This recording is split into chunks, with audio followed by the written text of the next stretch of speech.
Hello and welcome to another walkthrough that I'm gonna do for the Link's Awakening.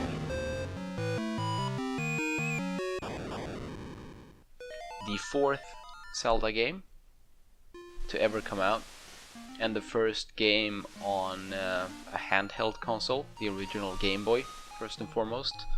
Although this is not the original Game Boy version, given how colorful it is. It's the 1998, I believe, DX version.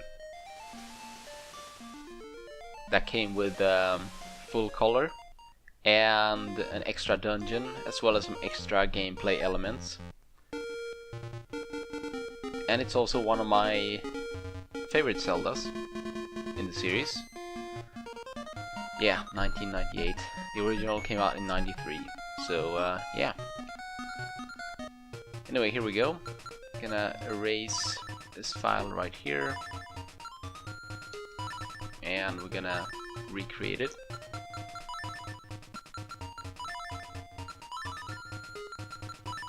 There we go. Link.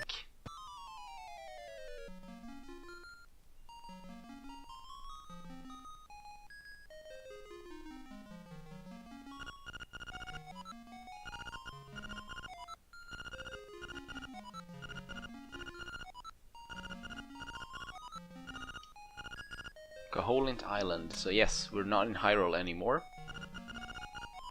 And Marin tells us to follow the lane down to the beach. But we can also talk to Mario here, whose name isn't really Mario, but Tarin.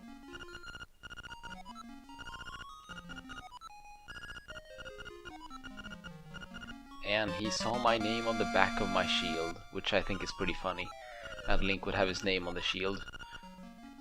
But yes, so we start off with the shield, and as you can see, it's on the B button, and you can sort of toggle it to use it. If you just do like this, you don't push the B button, Link will just hold it and nothing will happen.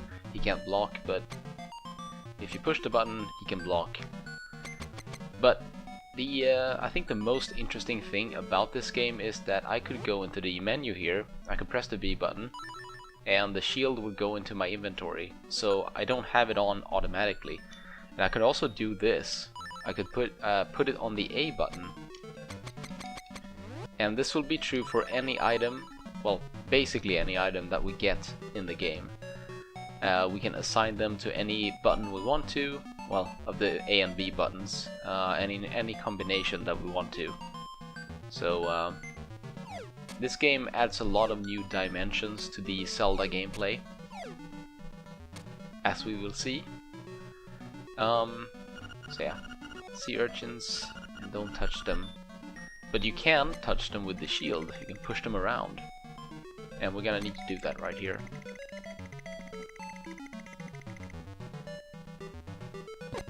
Ow. Didn't mean to do that. And look, we have a sword right here.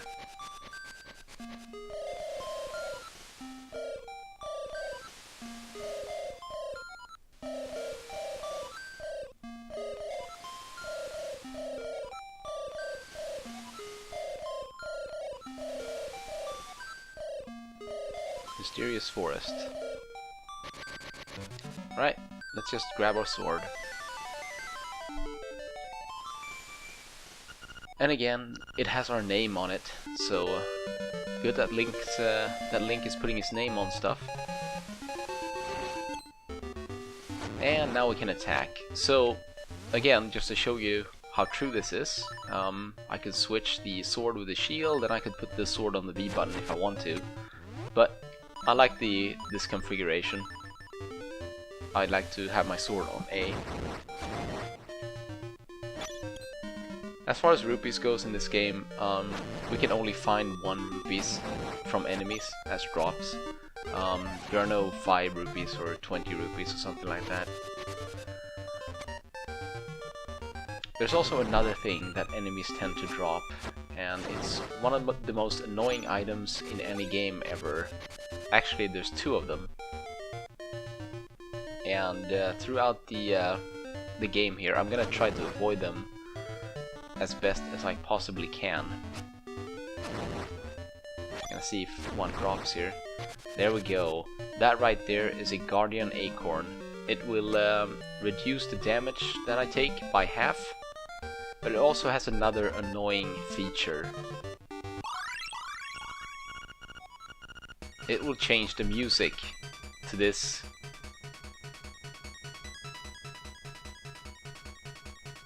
what, 5-second loop or something like that. Really annoying. You might like the benefits that you get from picking one of those up, but the music just ruins everything. So I am gonna try to avoid those as much as possible. There's another item, as I said, as well, but again, we'll see that later. Definitely.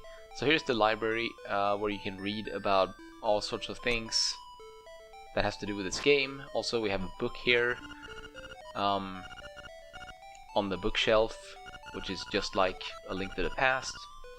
We also have this book right here, Dark Secrets and Mysteries of Koholint Island.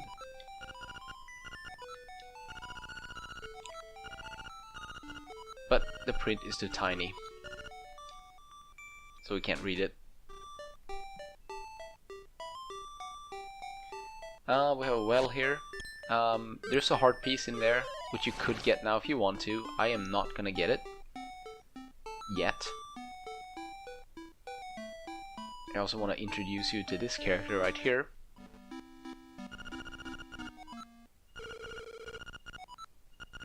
Seems like a shy person. Ulrira.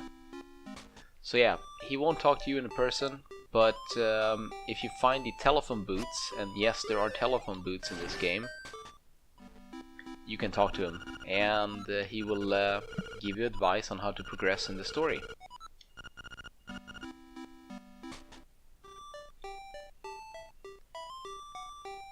Okay, so one more thing to explain. Right here we have a secret seashell, and if you collect a lot of these, something good will happen. You need to collect 20 in order to get something really good to happen, and I intend to do so, obviously. For now though, I'm just gonna save up some money, because we're gonna play a mini game shortly here. And while I grind for my rupees, I'm playing this on the Game Boy player, that came to the GameCube.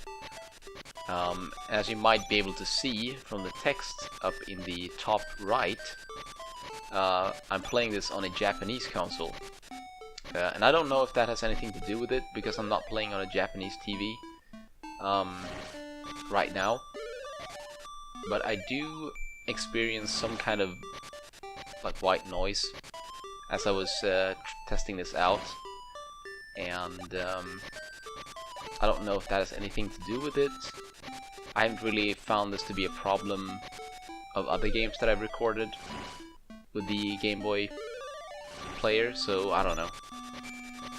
But hopefully it won't really be apparent in the final product, so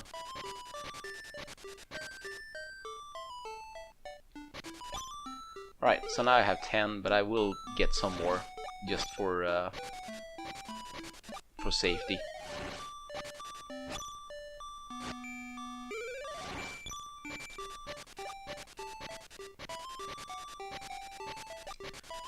This is probably the best spot to grind for rupees if you need some somewhat fast. Anyway, we have a shop here, but it's actually a game shop, an arcade, I guess.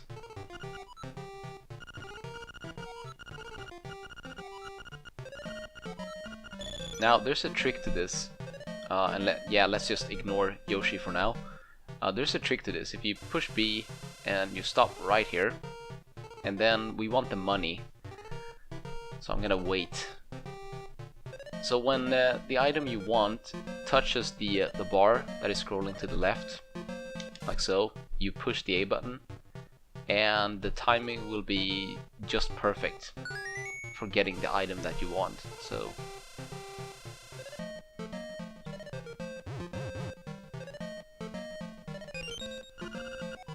So we get 30 rupees. And I want to play one more time. Actually, I want to play 2 more times. So once again, we're gonna get the other rupee there.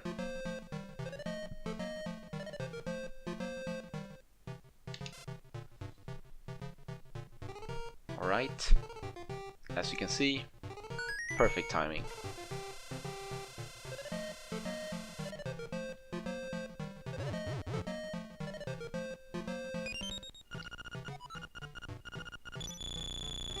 And now we can start paying attention to Yoshi right there. What he's doing in a Zelda game, I don't really know. But at this point, just kind of put the shadow underneath him and you'll grab him. No problem.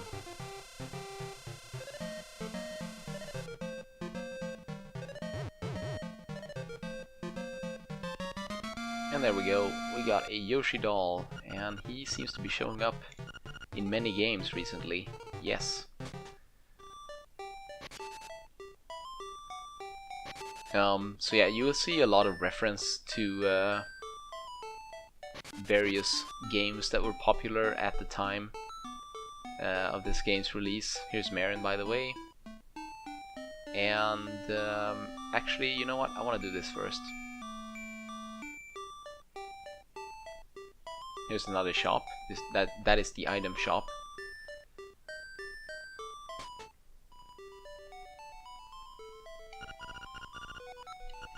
There we go. Yes, I'm gonna give away my doll. And we get a ribbon in return. So this game kind of introduced the what I would call famous trading quest in Zelda.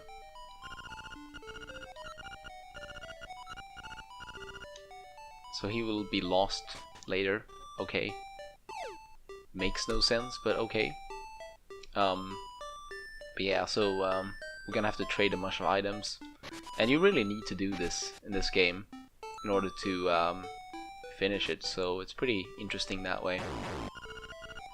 Anyway, you talk to this chain chomp, which yet again, chain chomp in a Zelda game.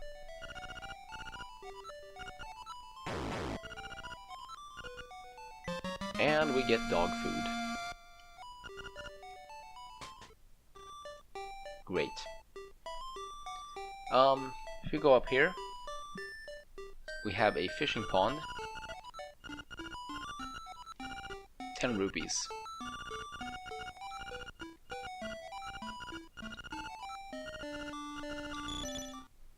Okay, so I want the fish that is directly underneath me. Now you usually can't get it without at least catching one of these fishes. Actually, I wanted to catch the one that was closest to me, but oh well.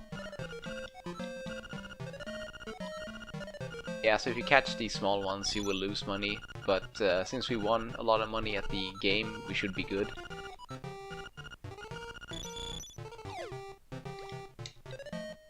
Okay, I'm gonna grab you too, and then hopefully I don't have to get any other one, except for the one I want.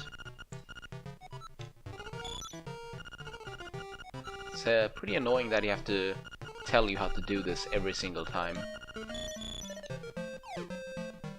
Oh, didn't really mean to do that, but oh well.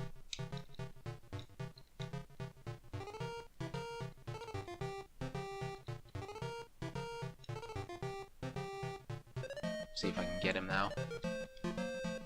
Yes. There we go. The big one, and it has a piece of heart in it, as well as 20 rupees, so pretty good. You could catch the other big fish for another 20 rupees, but we're good for the time being.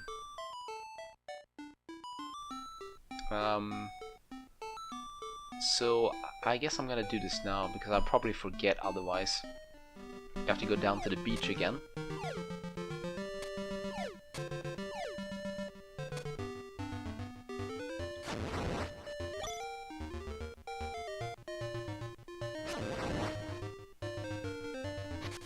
and into this house, where we'll have a crocodile. And he loves dog food for some reason.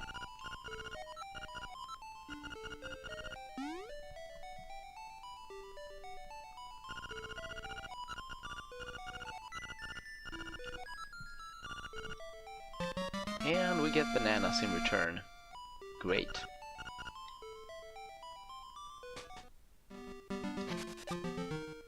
Okay. So, on to the mysterious forest.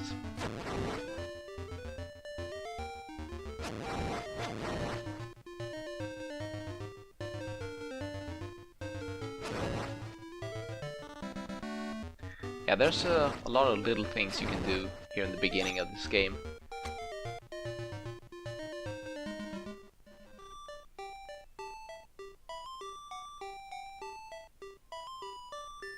But anyway, here we are.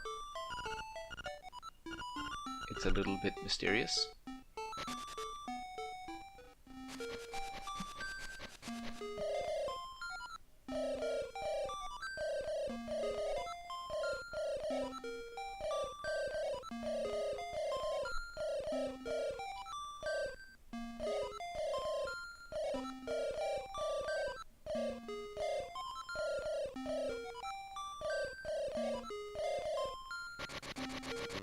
Okay.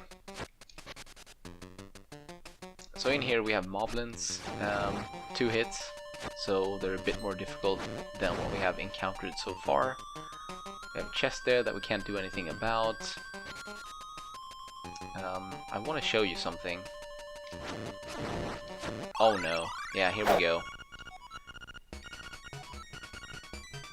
So I guess I'll count that the first time as accidentally picking up one of the pieces of, well, Guardian Acorn. The other one is called Piece of Power, which I think we'll see at some point here. You have this raccoon here, and if you try to continue upwards, he will start laughing. And he says that I'm gonna be lost. And indeed, I was. If you go north of that screen normally, this is not where you would end up, so he kind of messes with you a little bit, but yeah, where we need to go is right here, into this cave. Yes, so beware of cracks in the floor.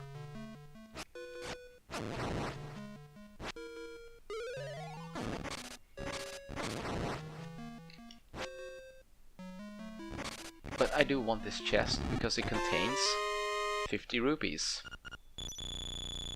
There are a bunch of rupee chests in this game, and I want to pick up most of them because I am gonna make a hefty purchase. Well, yeah, okay. So here's the Piece of Power. I'm not sure if I can show it to you. I don't think there are any enemies on the screen, so well, one thing that it does, and this is pretty weird, but it makes you walk faster for some reason.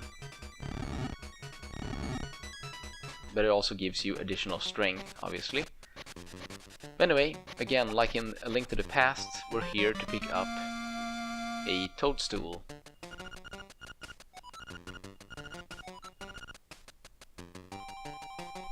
And now we need to find someone that wants that thing.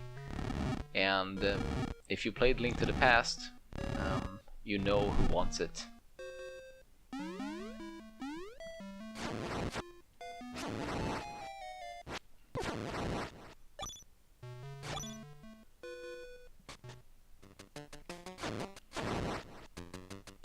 Okay, so we just need to head up north from here.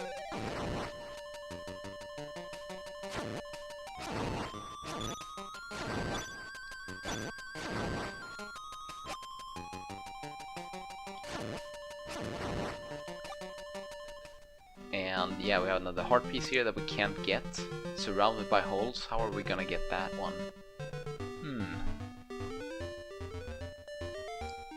Anyway, this is where we need to go. Looks suspicious now, doesn't it? Of course there lives a witch in here. Can I talk to you? No, I can't.